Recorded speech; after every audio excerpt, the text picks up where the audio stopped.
Assalamualaikum warahmatullahi wabarakatuh. Pada kesempatan kali ini saya akan menjelaskan gerak parabol. Dalam pembelajaran ini kalian harus bisa menganalisis parabola atau gerak parabol dengan menggunakan metode vektor beserta atau makna fisis dari dan penerapannya. Nah, gerak parabol apa sih? Gerak parabol itu gerak yang memiliki lintasan berbentuk setengah bola. Itu arti parabol. Di sini saya gambarkan, misalkan ada bola dari sini, kemudian dilemparkan ke atas, membentuk sudut tertentu, maka dia lintasannya berbentuk setengah bola, parabola.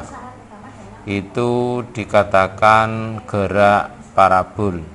Jadi gerak yang lintasannya setengah bola. Gerak parabol ini merupakan perpaduan antara gerak GLB dan gerak GLBB, yang mana gerak GLB itu memiliki arah sumbu X.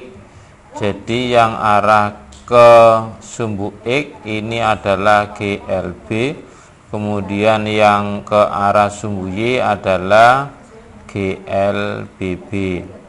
Maka nanti persamaan-persamaan yang muncul atau bagaimana cara penyelesaian satu masalah, maka ngikuti dia arahnya kemana, apakah searah sumbu X atau searah sumbu Y.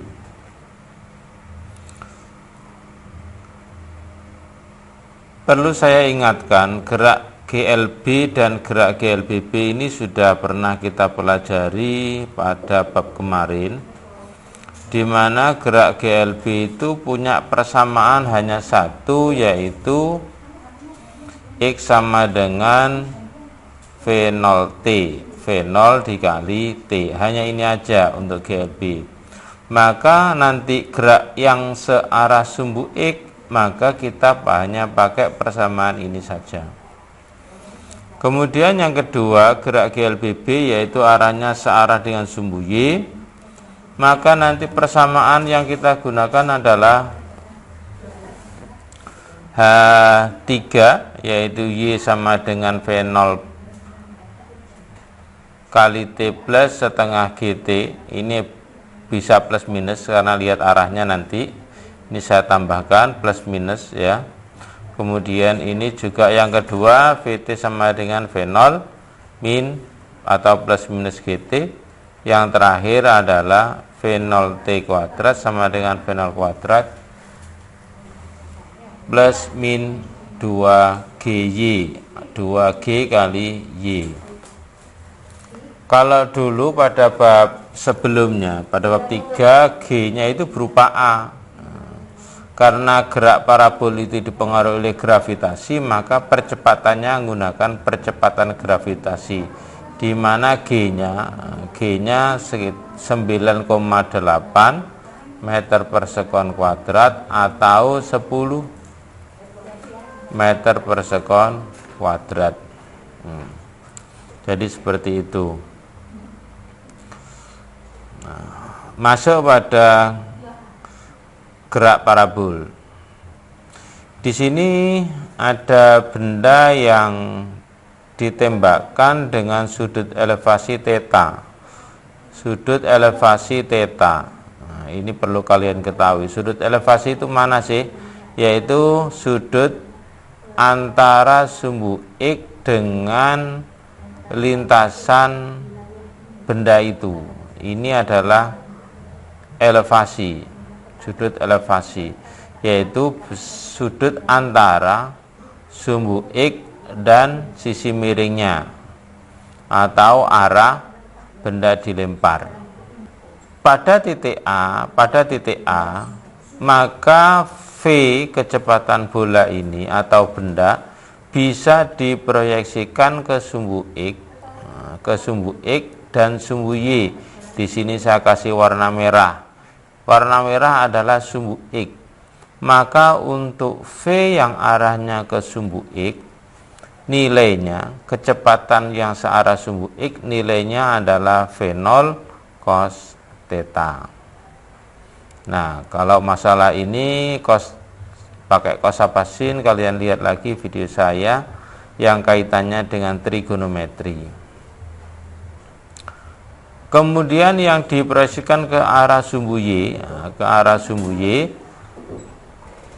yaitu V0Y, maka besarnya V0Y, yang ini tadi V0X,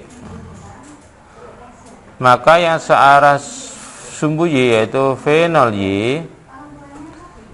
nilainya sama dengan V0 sin theta min GT. Ini adalah persamaan-persamaan pada titik A.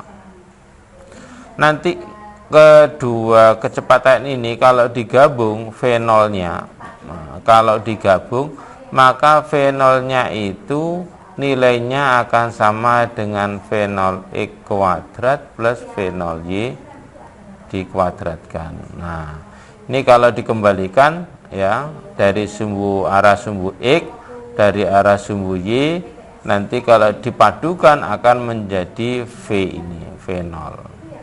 V0X dan V0Y nanti ini yang digunakan pada sumbu X dan sumbu Y. Nah, karena pada sumbu Y adalah sumbu X adalah GLB ya, maka nilai dari V0X dimanapun nilainya sama. Apakah di sini titik misalkan titik ini dianggap titik A, ini ada C, ini C aksen. Nah, C aksen. Di C aksen nanti V0X-nya sama dengan di C aksen sama dengan di D. Nah, sedangkan yang GLB B yang arah sumbu Y, maka V-nya akan berkurang. Nah, semakin lama semakin ke atas, semakin lama semakin kecil. Maka nanti paling kecil ada di daerah sini di C. Nah, di daerah sini. Ini adalah kecepatan paling kecil. V0y terkecil, paling kecil. Saya kira itu. Kemudian kita lanjutkan bagaimana kalau di kecepatan pada titik tertinggi. Nah, pada titik tertinggi ini ada titik tertinggi itu sama dengan di puncak. Jadi ini sama dengan di puncak. Ketika di puncak atau di sini di titik C, maka kecepatannya tadi karena bergerak dari VA atau V0A, V0Y ke atas sampai di sini, maka tadi saya jelaskan ini nilainya adalah 0. Jadi VCY-nya adalah 0. Nah, bagaimana VCX-nya? VCX-nya nilainya sama dengan V0X. V0X-nya berapa? Yaitu V0 cos theta. Nah, ini bisa dilihat di persamaan ini. Jadi kalau kalian paham, maka tidak perlu persamaan-persamaan yang lebih banyak lagi. Cukup yang saya jelaskan di awal tadi, ada GLB sama GLBB. Kemudian benda setelah sampai C mau kemana? Dia mau turun lagi. Tadinya dari A, kemudian bergerak sampai C, kemudian nanti akan turun sampai D. Misalkan ini D. Nah, bagaimana waktunya? Nah, harus kalian pahami ketika benda bergerak dari A, jadi bergerak dari A sampai C, dia butuh waktu.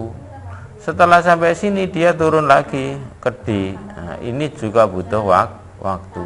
Maka waktu untuk naik dan waktu untuk turun adalah sama ketika dia pada garis yang datar. Jadi seperti itu. Waktu naik, waktu turun itu sama besar. Nah, T-nya berapa? Karena ini GLBB di sini VCY-nya adalah 0, maka kita bisa pakai persamaan yang ke berapa? Yang kedua. VT sama dengan V0 min GT. Ini adalah persamaan gerak GLBB. Nah, ketika di C maka VTC-nya adalah berapa atau kecepatannya berapa? Ketika di C nilai kecepatannya adalah 0. V0-nya adalah V0 apa? V0Y. Maka V0Y itu pakai V0 sin theta min G kali T. Nah, ini kalau dijabarkan nilainya adalah V0 sin theta sama dengan GT. Maka T-nya adalah V0 sin theta per G. Nah, jadi seperti itu. Maka waktu yang diperlukan bergantung pada apa? Bergantung pada kecepatan, bergantung pada sudutnya. Kalau V-nya besar maka sampai puncaknya dia lama, karena dia akan lebih tinggi lagi. Jadi seperti itu. Nah, bagaimana turunnya? Sebelumnya maaf, maka T ini adalah TAC. TAC. Nah, TCB-nya gimana? Sama, karena nilainya sama. TCD. Nah, untuk benda bergerak dari A sampai D, nah, TAD itu nanti akan sama dengan 2 kali T. Ya, T-nya berapa? Pakai ini. Pakai TAC. 2 TAC. Jadi seperti itu. Bisa dipahami ya? Nah, ini cara menjelaskan atau mencari waktu untuk naik dan waktu untuk turun.